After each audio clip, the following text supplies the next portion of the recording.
Prvý deň žatvy pšenice pokračuje a vec sa má tak, že sme nakoniec museli ísť na iné pole.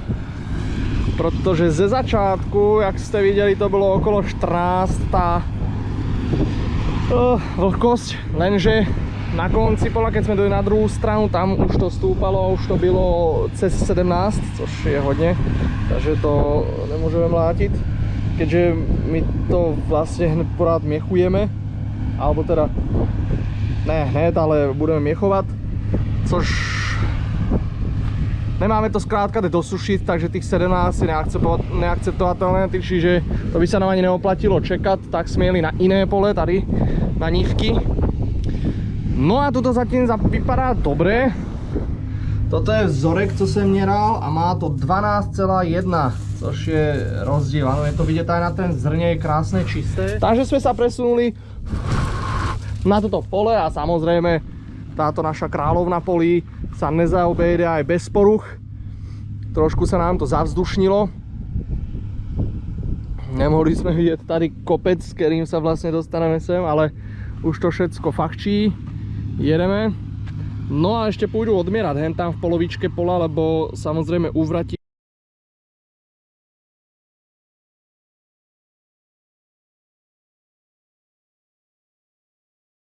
Pôjdeme to ešte aj tam zmierať, aby sme mieli istotu. No ale vypadá to pekne. Máme tu odrodu Beatus, ktorú sme mieli aj minulý rok. A takto na prvý pohľad to vypadá, že by mohla byť pekná úroda. Uvidíme, keď sa to vymláti a doveze dom, či teda to aj tak bude. Dobre. Toľko asi. Idú zmierať. Nech nám brácha nečeká. No tak prvý zásobník, neviem, či to je vidieť, mám na vlečke. Spravili sme vlastne jedno kolečko. No a to, co som pred chvíľu říkal, že vypadá to na peknú úrodu. No tak po prvém kolečku odvolávam, co som povedal. Bude to asi jemný podprúmier. Ono to takto na prvý pohľad vypadalo pekne, ale keď sme išli až tam dozadu a vlastne z toho kombajnu je na to úplne iný pohľad. Je to dosť rýdke, dosť zežrané asi od divokej zviery. A aj tie klásky nejsú nic moc místama, že tam vlastne tady tá zem není nejak extra úrodná. Takže prvý pohľad mňa keby zlyhal sem, ano, na prvý pohľad. Ale myslím, že v pohode. Vlhkosť sme mierali priebežne celé kolečko, najvíc co bylo tak nieco cez 13 málo, takže úplne ideál. Priemerne to má nejakých 12,3.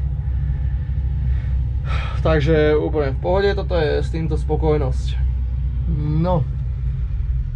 A vypadá to, že znova zavzdušnené. Super, tešíme sa. Budeme odzdušňovať. Vidíčko čisté, celkem. No a ešte teda dám si, co to tu máme, pšenica a ešte také kontrolné mieranie, či teda naozaj je to OK. Tak to nasypeme od barkát, zarovnám. Je komora prázdná? OK, nasyp vzorek, šubo tam. Zmáčkni OK. A ideme na to 13,2, takže pohodička. Je to dobré. Môžeme jet. Tak vítam ťa pri druhém dni mládená pšenice. Jak vidíte, moc sme toho nestihli včera. Sice už byla dobrá vlhkosť, ale jak sa kombajn zavzdušnil posledne, tak sme dosť dlho stáli, lebo byla praskla taká jedna hadička, museli sme to vymíňať a tak ďalej. Spravili sme jedno kolečko a kombajn úplne zasel, ale už to nebylo ze zavzdušnenia. Dlho sme bádali, že čím to mohlo byť, nešlo naštartovať vôbec nic. Až sme zistili, vlastne večer sme to nechali tak už, išli sme dom, nechali sme kombajn na poli, lebo už byla tma, sme na to ani nevideli. Ráno múdrejší večer, jak sa říká. No a dneska sme došli na to, že je utrhlé plynové lánko. Tak sme ho museli nejak sprovozniť. A zatát mašina jede. Už mám vysypaný jeden zásobník. Dneska je vlhkosť 13. Takže je úplne ideál. A pôjde to dole. Keďže ešte svíti slnko porádne. Peče už 30 stupňov od rána. Takže dúfam, že táto starší pani bude už makať. Dneska by sme to chceli určite toto pole zmáknúť a možno aj to, co sme včera nedorobili kvôli vlhkosti. Dneska už by to snad mohlo ísť. Tak uvidíme, jak sa bude dariť. Jak říkám, sype to tu trošku ménej, než jsem očekával, ale zase jako pámu zaplatí aj za to, co je. Tady už necháváme slámu, budeme balíkovat, ale ne celé pole, lebo my jsme ani neměli kde dát.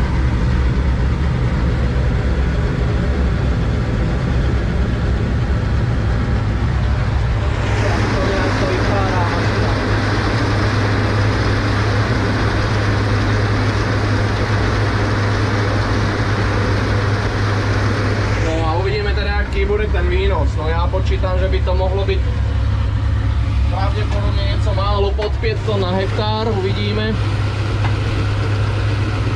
Či to bude méně víc. Tam vedete asi v dalším nějakým videu. Lebo to včil ještě, dokud to nenamiechujeme, tak nebudu vědět.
Nevím, či mi je dobre čuť.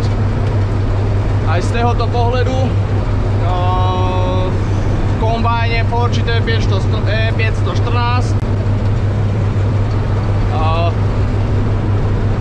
Nevím, co bych povídal. Zapnul si žaci, tak jak jsem vyprávěl.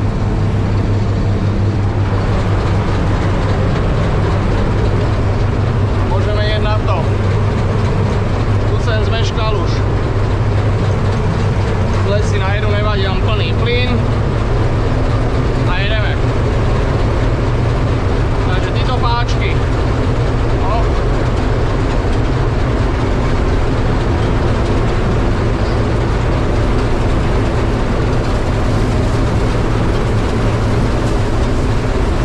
Tyto páčky teda slúžia ešte raz.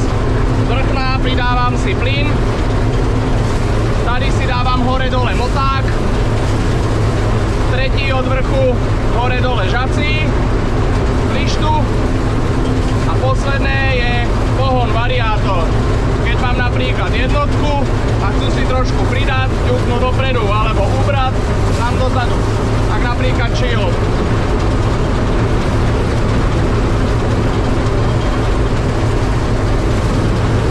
Tak a jedeme.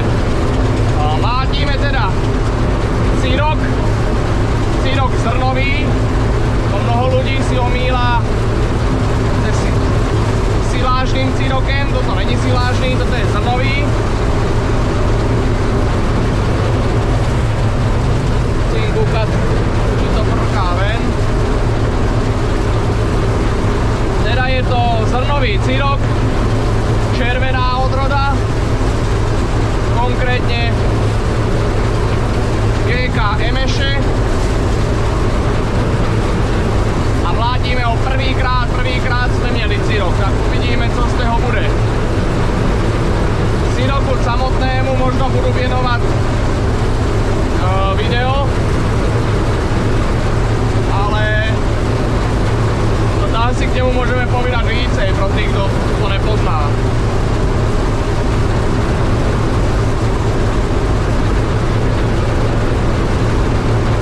Tady je to taká parcela hodne písková, tá ani nehnojená, tu máme prvý rok a nestihli sme tam teda už nic iné, zase len cirok a je to hodne slabá parcela, no to vidíte aj na ten poroste, že to je také dosť mizerné.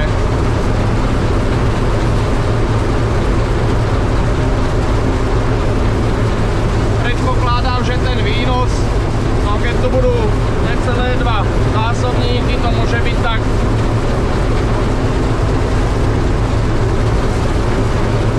3-4 tony na hektár, co je úplná slabotka. Tam ten priemer býva cez 5 tón pri ciroku. Pri ciroku je dobré brať to co najvyššie, aby sa brali len tí hlavičky, nech tam nejsú listy, lebo potom je väčší vlhkosť. No my máme, tento rok nám to odšľahel mráz, takže listy sú suché a nemôžeme to brať úplne hore, pretože jak vidíte, ten porost je taký divoký, že jedni sú hore, jedni dole, je to hodne nevyrovnané, takže to musíme brať pomierne nízko, no a tým pádem ide do kombajna aj hodne tých stupek, ktoré tam nemuseli byť na listu. Čo sa týka tohoto ciroku, teda je nedesikovaný, což je u ciroku pomierne zriedkavé, lebo cirok sa hodne desikuje, keďže nedozrýva dobre. Ale jak říkám, nám tady hodne pomohol ten mráz, ktorý byl, takže dozralo to v podstate samé, bez pomoci kémie. Na to sme hodne vďační, no. Ešte uvidíme vlhkosť, tu musím ešte odmierať. Vlhkosť pri ciroku by mala byť tých 13,5, aby mohol byť skladovateľný. Mlátí sa aj pri vyšších vlhkostiach, ale musí sa dosúšať, tak ako kukurica. Ale my keďže nemáme sušičku a neoplatilo by sa nám to do sušičky vést také množstvo, tak čekáme a dúfame, že tá vlhkosť bude dobrá. Uvidíme za chvíľu. No tu vidíte, že ten porost je úplne na nic. Tu máme trošku aj silážneho ciroku, neviem, kde sa tam nabral.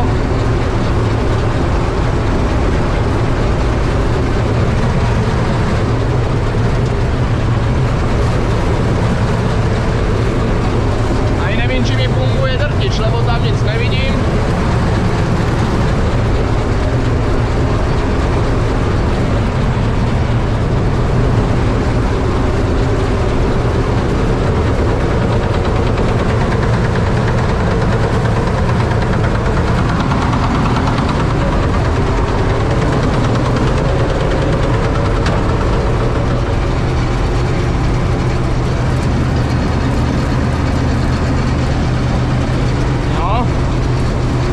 Dobre.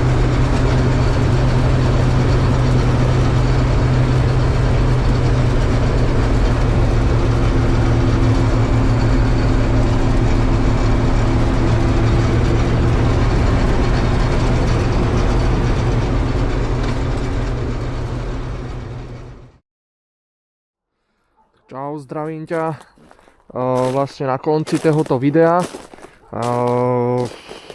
Jak sme mlátili cirok, tak to búchanie nebylo dobré, pokazilo sa to, respektíve na kosi sa utrhel kus plechu a začal búchať, tak sme to ešte na poli museli zvaliť pomocou centrály zvaračky a samozrejme sme to ešte teda domlátili v ten deň.